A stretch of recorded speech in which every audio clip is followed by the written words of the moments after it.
नमस्कार साथियों, एक बार फिर आपका एचआर न्यू अपडेट पर स्वागत है। यहाँ पर हम आज बात कर लेते हैं बीमा सखी योजना के संबंध में। बीमा सखी योजना के अंतर्गत प्रधानमंत्री जी की यह मंशा है कि वह जो महिलाओं के लिए खास करके यह योजना बनाई गई है और महिलाएं ही इसमें अप्लाई कर सकती है। और महिलाओं को प्रथम वर्ष इसमें 7,000 रुपये दिए जाने वाले हैं और दूसरे वर्ष इसमें 6,000 रुपये और तीसरे वर्ष इसमें 5,000 रुपये दिए जाने वाले हैं। यह स्टाइपेंड के माध्यम से यह राशि दी जाने वाली है। आगे हम इसके संबंध में यह बात कर लेते हैं कि इसमें क्या योग्यता रहेगी, कौन इसका लाभ ले सकता है, किस स्थिति में आपको यह राशि नहीं मिलने वाली है। जो 7,000 रुपये हर माह आपको दिए जाने हैं वो किस स्थिति में आपको नहीं दिए जाने वाले। तो इसकी पूरी जानकारी और कहां से आप इसका फॉर्म भर सकते हैं, तो समस्त जानकारी और कितनी पॉलिसी आपको इसमें करना होगा, अगर नहीं कर पाएंगे तो ऐसी स्थिति में आपको यह पेमेंट मिलेगी या नहीं मिलेगी, तो समस्त जानकारी इस वीडियो के माध्यम से हम जान लेते हैं। चैनल पर अगर नहीं तो चैनल को सब्सक्राइब अवश्य करें। तो आपको यहाँ पर मैं पूरी जानकारी देने की कोशिश करूँगा जो आपके सवाल है। यहाँ पर बात कर लेते हैं। सबसे पहले ये LIC के साथ मिलकर सरकार ने यह योजना चलाई है जिसका नाम है बीमा सखी योजना, महिला कैरियर एजेंट, तो MCA इसे शॉर्ट फॉर्म में कहा जाता है।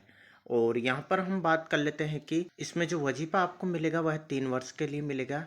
वजीफे का मतलब है कि आपको पहले वर्ष 7,000, दूसरे वर्ष 6,000, फिर तीसरे वर्ष 5,000 रुपये, ये जो मिलने वाले हैं 3 साल तक इसमें मिलने वाला है। इसमें आगे बात कर लेते हैं कि आवेदन की तिथि पर न्यूनतम आयु 18 वर्ष होनी चाहिए और प्रवेश के समय अधिकतम आयु 70 वर्ष। तो 18 से 70 वर्ष के बीच की जो महिलाएं हैं वह इसमें आवेदन कर सकती है। प्रथम वर्ष की बात करें, प्रथम वर्ष का कमीशन बोनस कमीशन को छोड़कर 48,000 रुपये आपको दिए जाएंगे। मतलब आपको 7,000 रुपये महीने दिए जाएंगे और इसमें जो बोनस कमीशन रहेगा वो आपका अलग रहेगा। जैसे आप जितने भी आपका जो बोनस कमीशन रहेगा वो अलग रहेगा। दे वजीफे की यहाँ पर बात कर लेते हैं किस आधार पर आपको यह पेमेंट मिलने वाला है और कैसा मिलने वाला है, इसकी भी जानकारी यहाँ पर हम जान लेते हैं। यहाँ पर आप देख सकते हैं वजीफा वर्ष प्रति माह देय वजीफा। यहाँ पर प्रथम वर्ष की बात करें तो 7,000 रुपये आपको यहाँ पर प्रत्येक वर्ष दिए जाने वाले। प्रथम वर्ष 7,000 रुपये प्रति माह आपको यहाँ पर दिए जाने वाले हैं। दूसरे वर्ष की बात कर लेते हैं तो 6,000 रुपये यहाँ पर दिए जाने हैं। तो यहाँ पर शर्त यहाँ पर दी गई है, बशर्ते कि पहले वजीफा वर्ष में पूरी की गई कम से कम 65% पॉलिसी या दूसरे वजीफा वर्ष के संगत महीने के अंत तक प्रभावी हो। यहाँ पर तीसरे वर्ष की भी बात कर लेते हैं तो 5,000 रुपये जो आपको मिलने वाले हैं बशर्ते दूसरे वजीफा वर्ष में पूरी की गई कम से कम 65% पॉलिसियाँ तीसरे वजीफा वर्ष के संगत माह के अंत तक प्रभावी हो। तो यहाँ पर इसका सीधा अर्थ यह है कि आप प्रथम वर्ष जो पॉलिसी करेंगे आपको हर माह लगभग 2 पॉलिसी करने का यहाँ पर कहा जाएगा कि आपको 2 पॉलिसी यहाँ पर करना है। मतलब 2 लोगों का कह लें या किसी का भी 2 बीमा आपको 1 महीने में करना होगा। और अगर इस प्रकार से आपको 12 माह में मतलब 1 वर्ष में 24 पॉलिसियाँ करनी होंगी और आपको फिर तो आपको 7,000 रुपये मिलने वाले हैं। अगर आप किसी महीने 1 पॉलिसी करते हैं तो आपको दूसरे महीने में 3 पॉलिसी करके इस प्रकार से 2 महीने में 4 पॉलिसी टोटल करना होगा, तब जाके आपको 7,000 रुपये दिए जाएंगे। और अगर आप पॉलिसी नहीं करते हैं, जैसे आप हर महीने 0 रहते हैं, तो ऐसी स्थिति में हो सकता है आपको यह पेमेंट नहीं दिया जाएगा, क्योंकि ये बीमा सखी नाम ही इसलिए दिया गया है कि इसमें आपको बीमा करने का काम दिया जाएगा।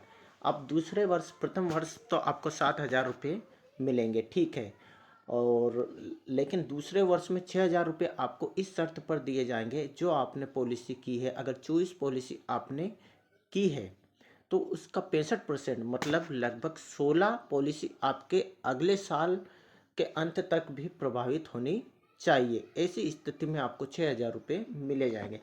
वही स्थिति तीसरे वर्ष भी रहेगी।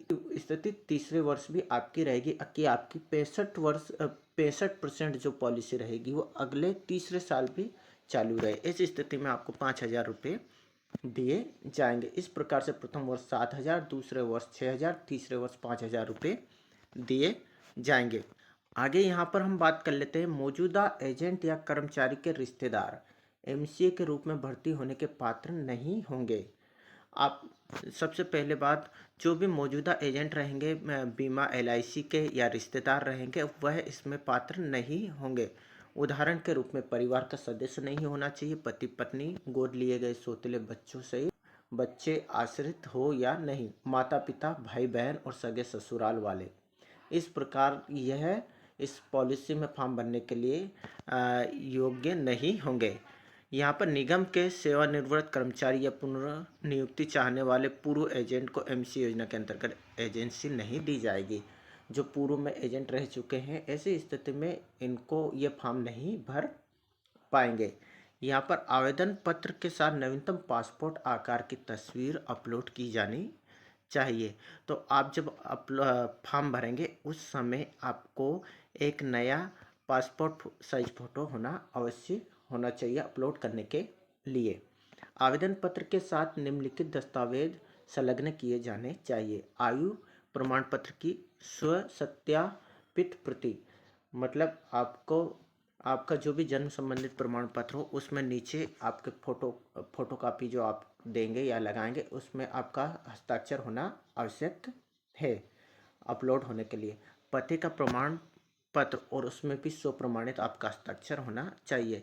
शैक्षणिक योग्यता के प्रमाण पत्र जो भी आपने किए 10वीं कम से कम इसमें होना, और आप जो भी इसमें लगाना चाहें वह भी उसमें भी आपके हस्ताक्षर स्वप्रमाणित होना चाहिए। यदि दी गई जानकारी अधूरी है तो आवेदन अस्वीकार किया जाएगा। अब यहाँ पर आपको आवेदन कैसे करेंगे यह भी यहाँ से जान लेते हैं। आवेदन करने के लिए आपको यहाँ पर देख सकते हैं, करने के लिए आपको बीमा सखी गूगल पर लिखना है और सर्च कर देना है और सबसे ऊपर वाला लिंक आ जाना है। इस प्रकार से आपके सामने पेज आ जाएगा, इसे आप पढ़ लेना और यहाँ से आप देखेंगे नीचे बीमा सखी के लिए यहाँ पर क्लिक करें। यह एक बाहरी कड़ी है, क्या आप वाकई जारी रखना चाहते तो आपको ओके कर देना है।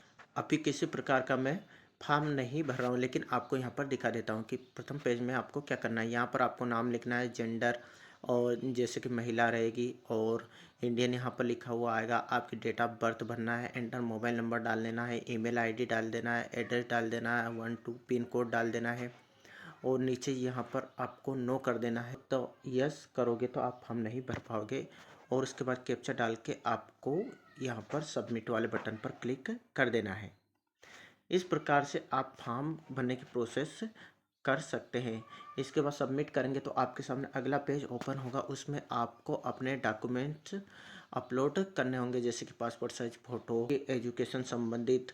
इस प्रकार से आपको जानकारी भरनी होगी और फिर आप इस प्रकार से फॉर्म अपलोड कर पाएंगे।